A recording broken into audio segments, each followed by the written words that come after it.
G'day guys, welcome to Rumble's Fish Room. So today I want to shut this tank down behind me. Basically the weather's getting super cold and it's running a 400 watt heater, and if I put my hand in each bay, basically the temperature's different in all four bays because there's not enough flow to keep the temperature equal in all four. Not to mention, I've explained to you guys before, it's literally the dirtiest tank I own. We've got like 1500 litres per hour running through it, and the whole setup's only like 400 litres total. I could crank the flow up a bit more. It's just a really poorly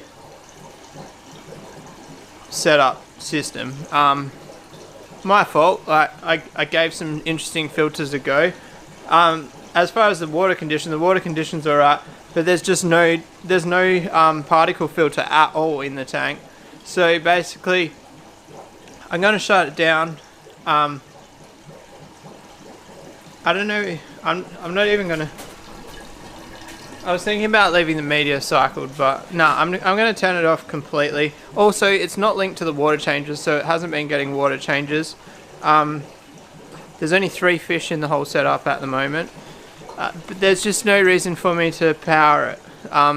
400 watt heater running full tilt in a shed that's 10 degrees. You guys can understand. Like do the math. You guys can see why I want to shut it down. So let's get stuck into moving some fish around.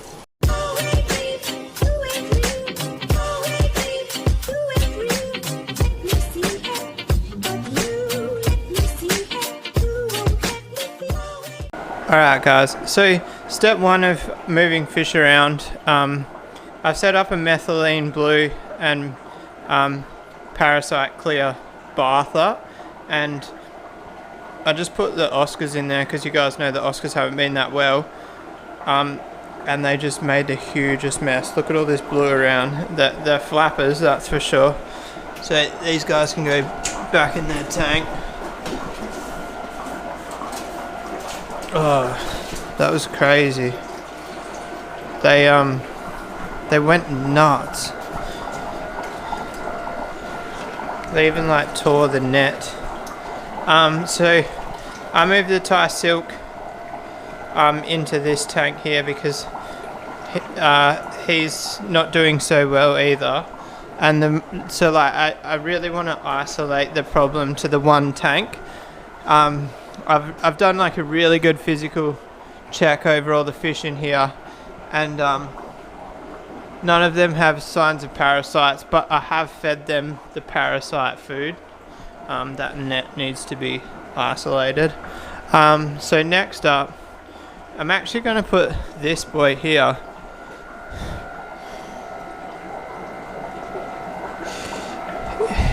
in that tank over there. So this is actually a fat boy, and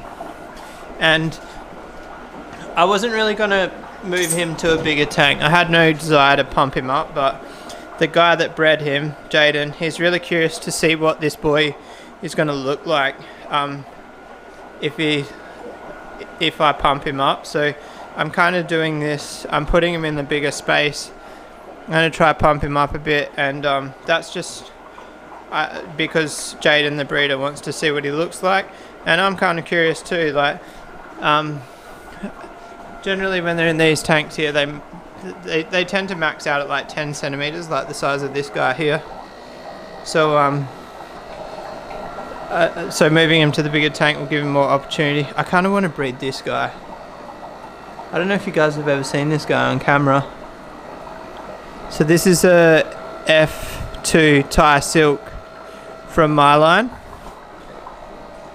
So this kind of gives you an example of how dirty the flower horns are, guys. So like these tanks here, I haven't vacced them for literally months. This tank here I haven't vacced for a week, and that's what it looks like. So I think I said it to you in yesterday's video or the day before. The flower horns tanks get vacced 10 times more than anyone else, and that's why. Oh, there's no fish in this one, so it's got the build up. This side's heaps cleaner. I don't really understand how the tank mechanics work sometimes, like how sides are cleaner than others. I really need to, I need to change the filter setup, because what happens is the mountain filter is black and the flower horns go really dark on the black background, which isn't good for sales. So pretty much all the flower horns that I actually sell, I move them out of that tank and into the blue tank to colour them up to sell them. I've really got to, pretty much I want to sell all 4 of these. I'm not going to sell any right at the minute, but because that the Thai silk was in this side here and he was sick, I'm just going to make sure that none of these guys got sick. One good thing is you'll see down there's some solid poos. Even though it looks like a mess, it's actually a really good sign that the Thai silk's better. And also we did the test on the food, and I've been feeding all of the flower horns. I gave them all a dose. That's not nano, it's actually my medicine food. Even this tank, I just didn't want to, I didn't want to risk it. I gave everybody a dose. The pipe's falling off my filter. Look how much water this flows, guys. When that pipe falls off, it's intense. Alright, so I put the camera down for a bit and just got carried away with it because it's pretty late at night. You guys know my situation at the moment, and I just needed to get stuff done. So we've got the fat boy in here. He's looking alright. They're obviously all stressed out because they've been in a bath, but just remember, guys, that medicating and stressing is better than not medicating and them not being healthy, you know. So like, don't be alarmed when like they look as stressed as they are at the moment. So I bathed this girl. That's my white-eyed girl. I just bathed her because I don't want to risk anything with her because she's so valuable to me. I bathed this boy. So this boy here is one of the F2 boys bred by my friend Zach. I swapped Richard out. Richard's just way too big and he was stressing her the hell out. She was tubes all the way down, ready to lay, and they were together and he chased her and she just sucked her tube straight up. So this boy here, he's a proven breeder. I've bred him. He's the father of my F3. He's definitely not the pick of the bunch, but I'll show you him in a few days once he's not so dark. He's actually quite a nice fish, besides the fact that he's a bit beaky and he hasn't got a lot of cock on him. But I don't know if the cock is because he doesn't have a big cock himself, or he's never been put into a really good situation. So like, having him in this tank will really allow him to thrive. Worst case scenario, I've got the boy, this boy I've actually bred with her successfully, but he's only F1. I kind of want to breed the F2. I gave this tank a bit of a vac, but you wouldn't even read about it, or you wouldn't recognize it. So I've got the shorty in here. Tank's definitely not big enough for him, but I didn't want to put him down in a basket because this is like my quarantine area at the moment, and I don't want to put a fish that's not sick into a sick tank, if that makes sense. So if I get this tank under control, shorty will actually go into a basket. I've always been hesitant to put big males in the baskets, but one of my friends uses baskets quite a lot, and he sent me a photo the other day, and he's got one of the boys I bred actually in a basket, and he looks like he's thriving in there. So I'm going to give the baskets a go again. If you've been a subscriber of the channel for a long time, you'll know, like, I've always been on the fence about the baskets, but I own a heap of them, so I'll give them another go. And then I threw, this girl here is out of that tank. She's a bit beaten because old mate Shorty was beaten on her. So Shorty pushed the divider down, so she got a bath as well. And she needs a bit of healing time.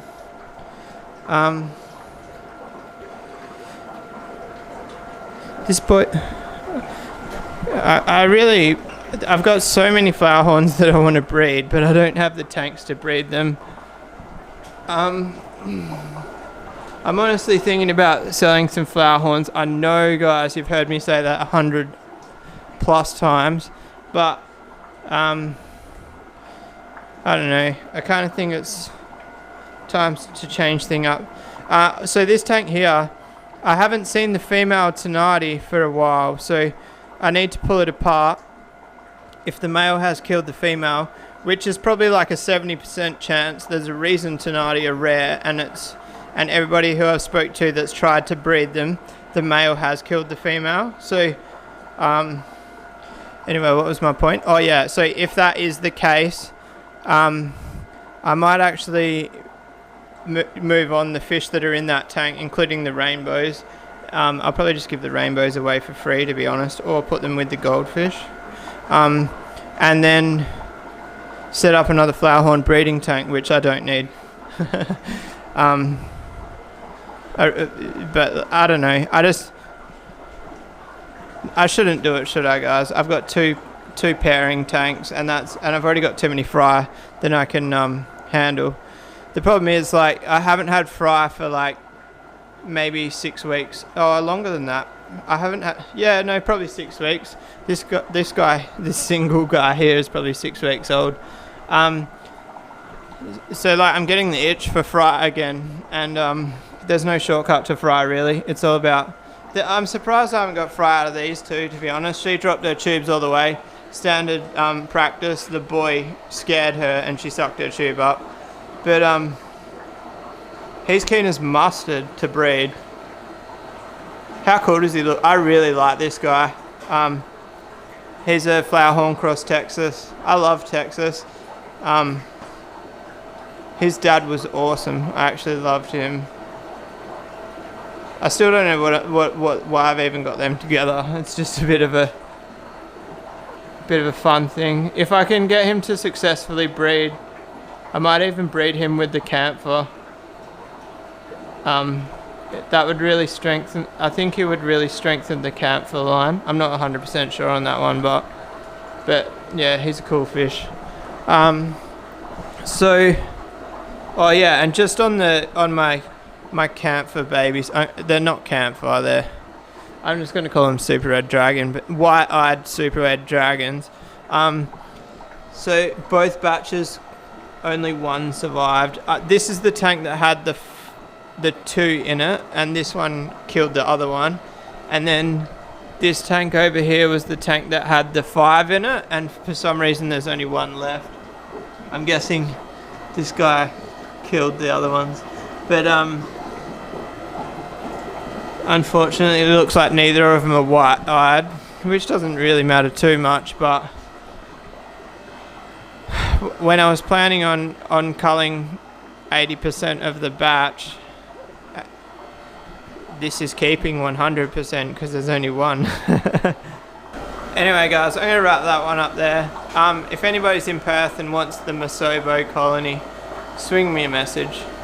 Honestly, if you're a subscriber, I'll just give them to you for free. It's 11 females, 2 or 3 males. They're up there. There. They're fully grown adults. Sorry to the East Coasters and the Worldwiders. I'm not shipping them, but yeah, I put them on MeWe for $160. If they don't sell for that price, I'm not going any lower because they're worth more than $160 by far, because it's like a full breeding colony. So when it comes to that point where it's like, I don't want to go cheaper than they're actually worth, I would rather give them away for free. Like, I'd rather give them away for free than stoop low enough. I feel defeated if I sell fish for way under what they're worth. Like, I don't know, I enjoy giving fish away, to be honest.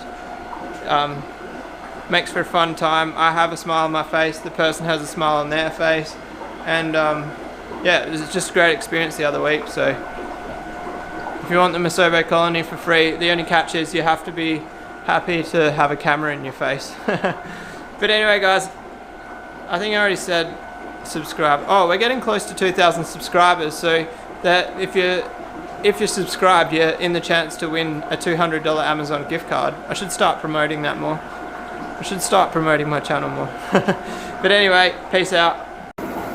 Bonus footage guys. So the eel was in this tank. He's gone. Wait till you see where he's gone to.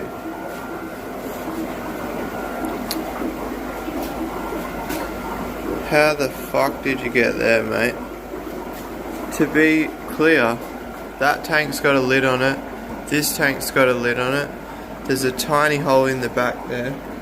And then there's these feeder holes here. How the hell did he get in this tank? How the hell did he get in that tank? I've got absolutely no idea. And especially in that bay, like 1, 2, 3 bays across. How?